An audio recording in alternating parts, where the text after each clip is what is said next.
Kakain nga sa isang parisan ito nga si Bubbles at itong si Tanggol.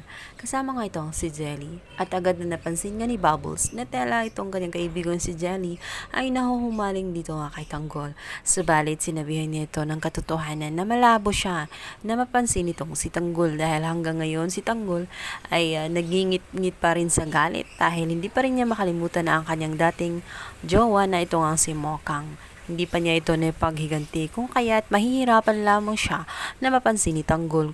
Kaya't sinabihan pa nga siya ni Bubbles na kung ako sa kanya ay tigil na niya ang kanyang ilusyon. Ano man siyang makipagkompetensya lalo sa taong wala nga dyan. Samantala, hindi alam din ni Jelly na itong kanyang kaibigan na si Bubbles ay may lihim din na pagtingin dito kay Tanggol. Naging masaya nga siya dahil si Tanggol ay bumalik na muli sa kanyang piling. Sa kabilang banda, ito nga si Beng ay patuloy nga nagsusumbong dito kay Marites. Kung kaya itong si Marites ay tudo na nga ng pagdududa sa kanyang asawang si Rigor, kung kaya't maya-maya ay chinecheck na nga niya ang mga gamit itong si Rigor kung talaga bang may baitong pinagkaabalahang babae. Dumating na itong si Beng at dito nga ikukwento nitong si Marites na meron siyang napansin sa kanyang damit ng kanyang asawa nang ito'y umuwi. Ang bag na kanyang daladala ay kanyang chinek at dito nga niya napansin na amoy pabango ito ng babae. Kaya malakas ang kutob niya na totoo talaga ang hinala ni Beng. At kailangan na nga nila gumawa ng hakbang nang sa ganun maaktuhan na nga ni Marites kung sino nga ba talaga ang babaeng kinakalantarin nitong kanyang asawa. Samantala, walang kamalay-malay itong si Marites na patuloy pa rin ang pagkikita ni Lena at itong ang si Rigor.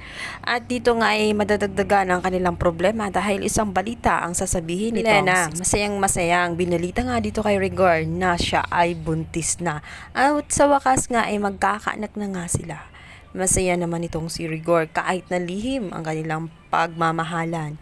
Sinabi ni Rigor na pananagutan niya dahil kahit anong gawin niya ay anak niya ang batang dinadala nitong si Lena. Balit magugulanta nga ang mga ito dahil habang sila ay naglalampungan ay biglangan darating itong kanyang asawang si Marites kasama nga itong si Beng.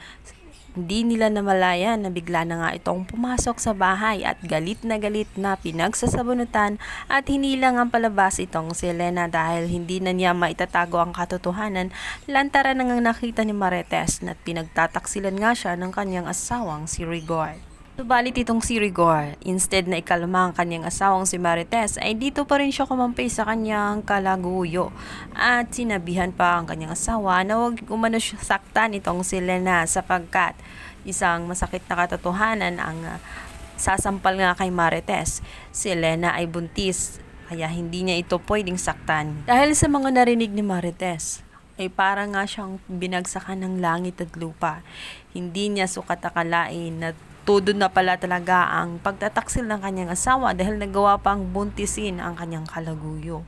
Masakit man ang katotohanan ngayon, subalit walang magawa itong si Marites, kundi ipaubaya ang kanyang asawa dito kay Lena.